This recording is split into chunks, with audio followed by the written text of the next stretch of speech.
Dari Uni Emirat Arab menuju ke Indonesia. Lalu seperti apa dana ini akan dimanfaatkan sebaik-baiknya oleh pemerintah untuk pemulihan ekonomi nasional? Kita akan bahas bersama dengan Luhut Binsar Panjaitan, Menteri Koordinator Kemaritiman dan Investasi Indonesia yang sudah hadir bersama saya di sini. Pak Luhut, apa kabar? Baik, Aneka, baik. Pak Luhut, dana sebesar 637 triliun rupiah ini akan mengalir ke Indonesia dari Uni Emirat Arab. Lalu seperti apa pemerintah akan memanfaatkan dana ini? Di mana yang akan menjadi fokus? Ya, pertama saya pikir dana satu hal ya, tapi yang penting lagi kenapa dana ini dapat. Saya kira karena memang hubungan pribadi Pak Jokowi, Presiden Jokowi dengan Crown Prince Muhammad bin Zayed.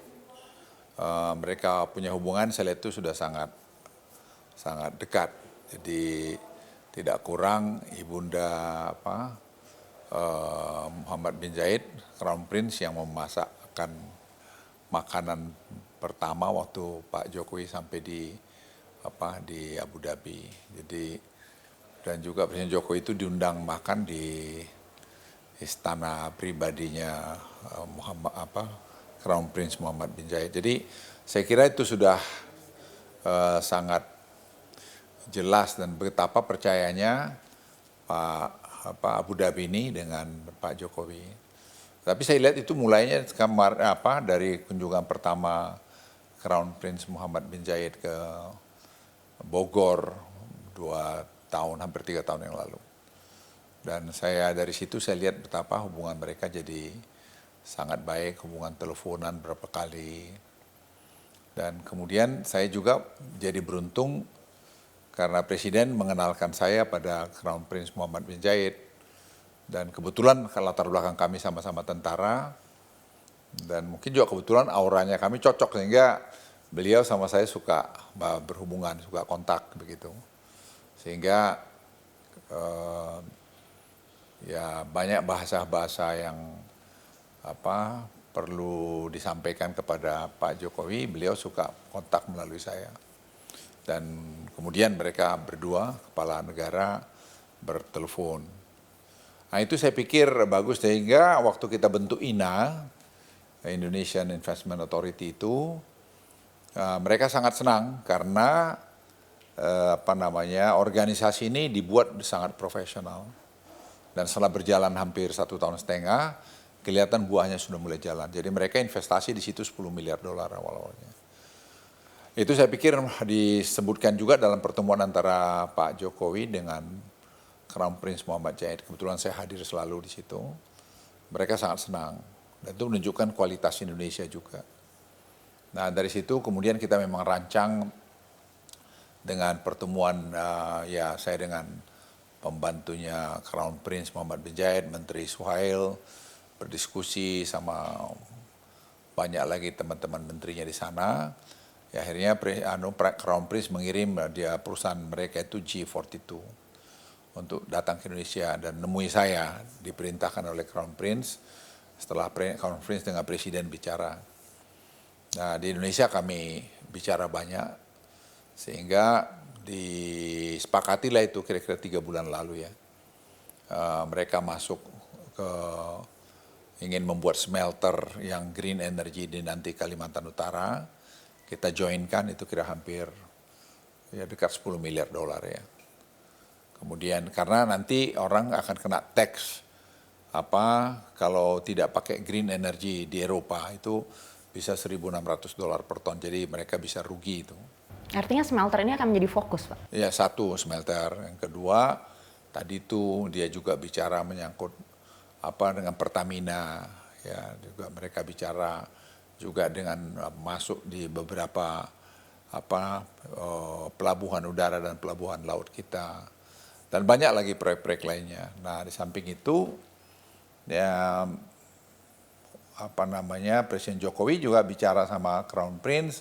Tidak hanya bicara uang, bicara juga tentang lingkungan. Sehingga nanti antara Abu Dhabi di Indonesia itu akan bekerja sama dalam restorasi mangrove. Nah, Crown Prince suka, Presiden juga suka. Jadi nanti kita akan sumbang kepada Abu Dhabi pohon mangrove yang tidak mereka punya. Kita punya kalau tidak keliru 100 sekian spesies ya. Di Abu Dhabi itu punya cuma berapa? 1 atau 5 kali. Jadi mereka kawin dan kita akhirnya bentuk konsorsium. Ini kan memberikan juga kontribusi oksigen kepada alam ini. Nah itu juga saya kira satu kerjasama yang bagus. Nah kemudian Presiden juga bilang, ya His Highness kamu bisa bantu apa lagi saya? Bisa nggak bantu pembangunan infrastruktur lain? Dia bilang apa saja. Dia bilang Presiden Jokowi yang Anda mau saya siap bantu. Presiden bilang kalau ini pembangunan kapital kita ini gimana, new capital, ibu kota baru. Karena kan dulu setahun setengah yang lalu Crown Prince ini kan diangkat jadi penasehat di situ, dalam board itu. Ya terus beliau mengatakan ya saya akan bantu. Pokoknya apa saja yang Presiden Jokowi minta saya bantu. Terus ya komitmennya diberikan waktu itu berapa puluh miliar dolar, yang itu nanti akan masuk melalui INA. Dan sekarang kami sedang mengerjakan bagaimana prosedurnya, jadi mekanisme supaya benar. Karena mereka itu juga walaupun bantu-bantu tetap sangat profesional, dia juga pengen lihat returnnya. Jadi mereka minta pakai kendaraan INA supaya jangan ada macam-macam. Ada bocoran nggak sih Pak nanti bentuk kerjasamanya akan seperti apa? Mungkin yang sudah dipikirkan oleh ya INA nanti yang INA nanti jadi investor di situ, bisa di non-government building ya, karena government building itu dibiayain oleh APBN. Jadi yang non-government building, sekolah, apa semua itu nanti kita minta private sector. Jadi saya kira dengan ini ya banyak sekali Presiden dibantu, dan juga tadi misalnya teknologi. Ini Abu Dhabi ini kan sangat canggih dalam bidang teknologi ya, karena kerjasama dengan Israel, kerjasama dengan Cina. Dan mereka punya teknologi banyak, misalnya pembuatan senjapan serbu rakal itu. Ya dengan Pindad mereka kerjasama dan saya dorong juga. Sekarang kayak kita pakai barrelnya, ambil aja buatan dari dalam negeri. Karena kita punya stainless steel yang kuat, baja yang kuat dari Morowali. Nanti kita bikin alloy-nya yang bagus, itu nanti bikin sini. Sehingga senjata kita itu salah satu nanti senjata terbaik dunia. Baik, lalu untuk mengantisipasi kebocoran apa yang disiapkan pemerintah Pak? Karena ini kan dananya cukup besar sekali bahkan. Ya, kebocorannya saya pikir dengan sistem yang dibangun mestinya kecil sekali kebocorannya ya, karena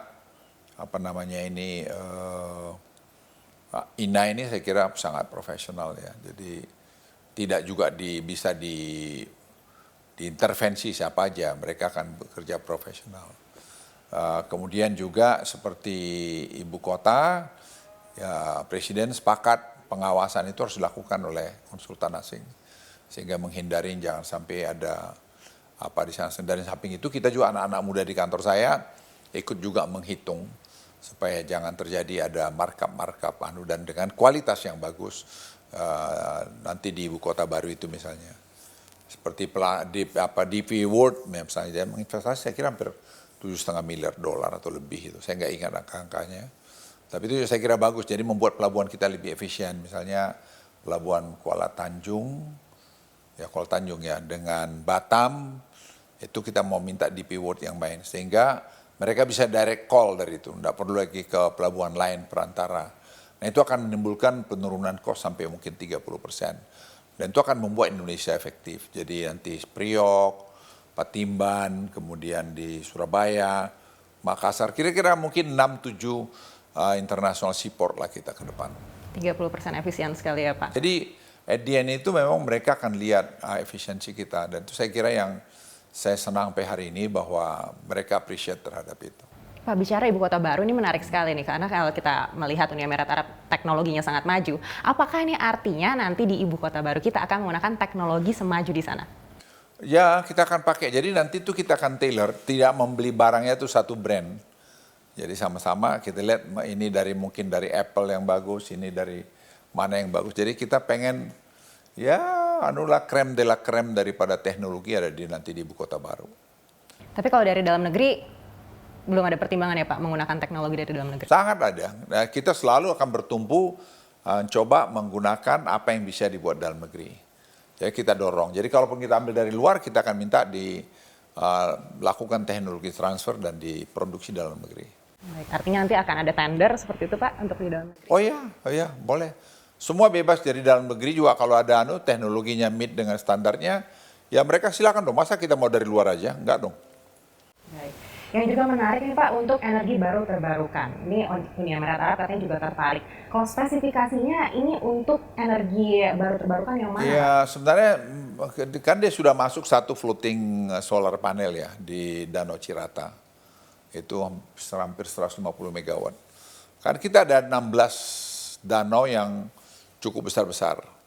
Itu akan kita dedikasikan 5% by undang-undang, itu yang boleh dipasang floating solar panel.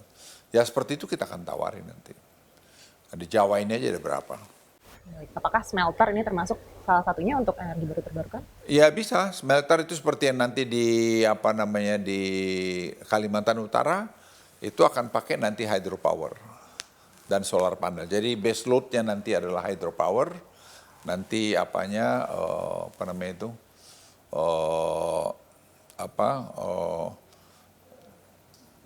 solar panel nanti yang supportnya.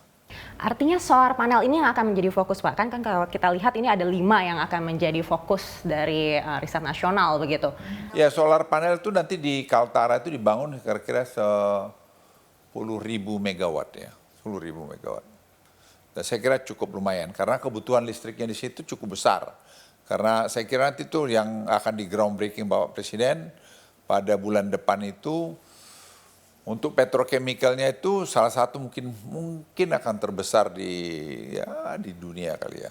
Terbesar di dunia? Ya, atau mungkin nomor berapa lah. Pokoknya bisa jadi terbesar. Jadi kita butuh banyak sekali macam-macam situ energi ya.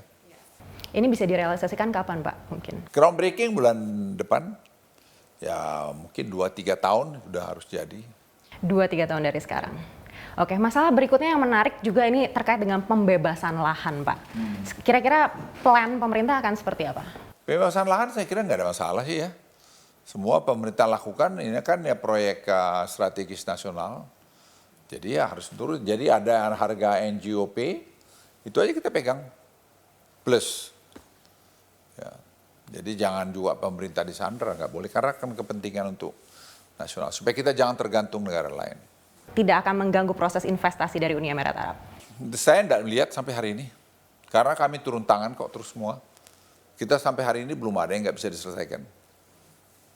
Asal kita kerja dengan hati, nggak ada maling-malingnya, mestinya oke.